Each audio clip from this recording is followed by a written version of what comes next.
really worth your reputation? I mean, wouldn't you rather just get a Prius but be a good person? No, I want the Tesla. All right, well, what happens when the hate dies down and then you become irrelevant again? Easy. I'll just start beef with someone. Okay, who would you even start beef with? You don't talk to any other YouTubers. The only YouTuber you talk to is yourself. Maybe Charlie D'Amelio? I could break into her house, set some things on fire. Maybe kidnap Dixie? Okay, that's not really beef. That's kind of just several major crimes. Yeah, you know what, you're right. Now that I'm thinking about it, maybe breaking and entering and arson and like kidnapping someone, I kind of feel like it might be against the law.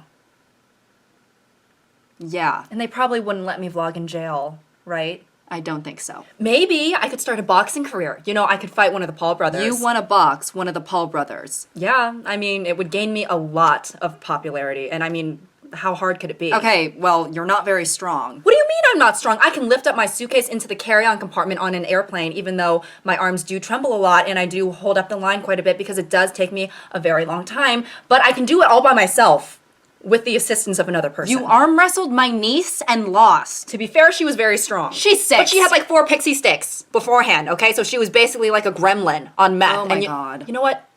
Whatever. Whatever, all right? The boxing thing is off the table, I guess.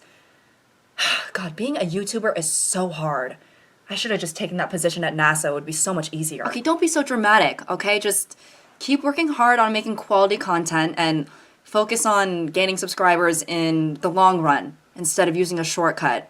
Okay, I promise you everything is gonna work out just fine. I think I'm just gonna tweet something transphobic. Oh my God, I'm gonna get fired.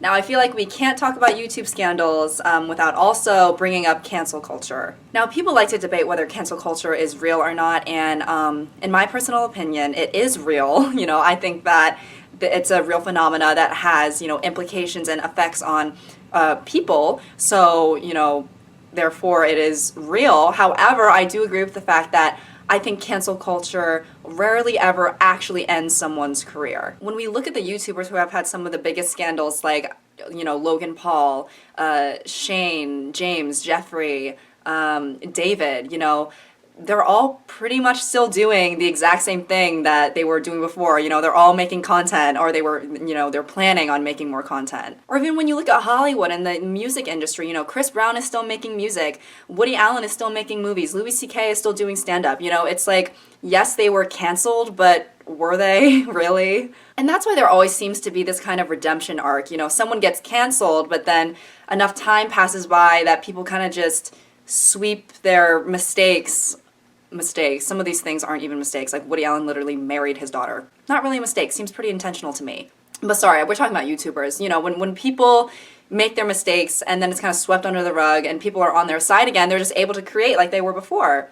Now, I'm not saying that people shouldn't be able to, you know, recover from their mistakes depending on the situation. I think that if you make progress as a person and you've grown from what you did and you take accountability for your wrongdoings, then you should, you know, have a chance to be able to do what you love again. But overall, for me, a cancellation is more like a suspension or like a timeout, you know? Like they see their name trending on Twitter and then they're put on the bench and then, you know, enough time passes by or they make an apology video and then it's, you know, coach, put me back in.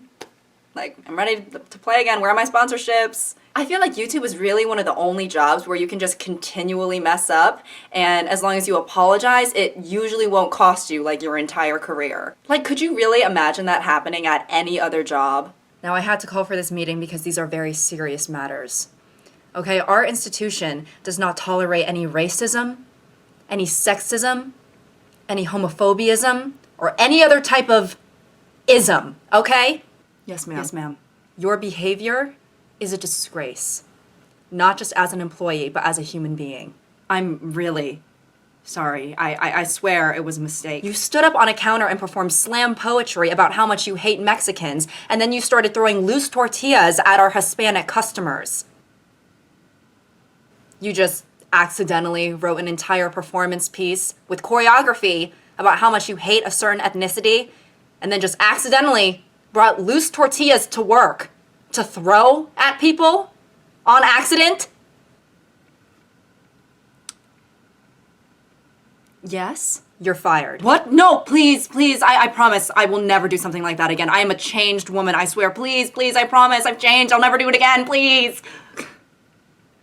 Okay. What? What? She says she's sorry. You're just gonna let her keep working here? She's racist. She was racist. Right. See, I'm not like that anymore, okay? I believe that all people are equal, and I would never say that gay people are all loud and annoying and they don't deserve rights and that they all talk about Lady Gaga too much.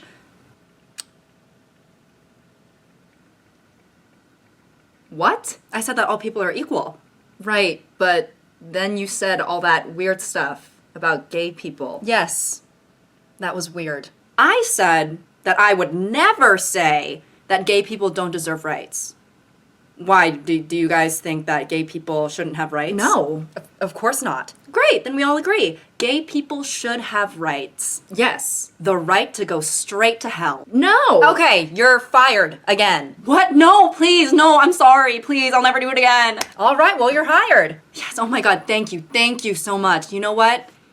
You're a pretty good boss for an Asian woman. You're fired. No, I didn't mean it. I'm sorry. All right, and you're back on board. What the hell is going on? Hell. So funny you mentioned hell. My cousin has a one-way ticket there. She's a lesbian. Also, did I mention that I don't believe women should have the right to vote? And also, I'm not really the biggest fan of Indian people. Okay, I'm kind of getting whiplash here. You're fired again. No, please, please, I'm sorry. I'm sorry from the bottom of my heart. I'm a changed person. I would never say something like that again. That was the old me. That was literally 2 seconds ago. Well, that sounds good enough to me, so why don't you go ahead and clock in? I feel like I'm having a stroke. And I mentioned it briefly before, but another classic staple of the YouTube scandal is the apology video. The apology video is very important because, you know, if you were canceled big time, people are going to be anticipating it. It's your chance to redeem yourself and take accountability and get people back on your side, and honestly, it's pretty much guaranteed views.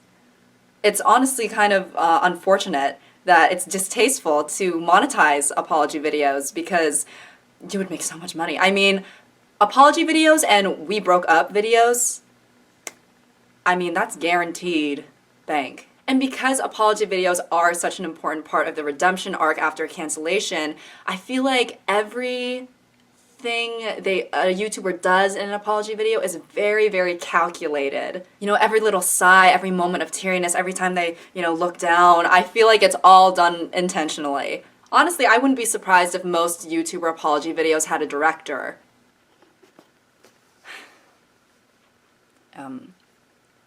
Hey guys, it is 4 a.m. and I'm alone in my apartment and I can't sleep because, as you guys can tell by the title of this video, I really messed up. I really messed up, and I'm sure, as many of you know, I've seen it too. My name is all over Twitter, and a lot of my fans are really upset with me. And it was never, ever my intention to hurt anyone. Well, I guess when I sucker punched that orphan in the face, I did intend to hurt him then, I'm not gonna lie. But, Nope. Cut. Don't say that. What? Why not? Well, you admitting that you intended to hurt an orphan, it doesn't really make you sound like the most redeemable person. Yeah, I guess you have a point there. All right, just start from, it was never my intention to hurt anyone, all right? And then do a little gulp, like you're holding back tears, all right? They fall for that every time. Okay. It was never my intention to hurt anyone. I deserve to face the consequences of my actions. And I'm not here to play the victim. I'm not trying to beg and grovel for your forgiveness. It's up to you whether you want to forgive me or not, but all I can say is that I really am sincerely sorry. I'm just sorry. I mean, the fact that I've disappointed my audience, and you guys mean so much to me, and that's good. Keep going. It makes me feel like not only have I failed you guys, but, you know, I've also failed myself.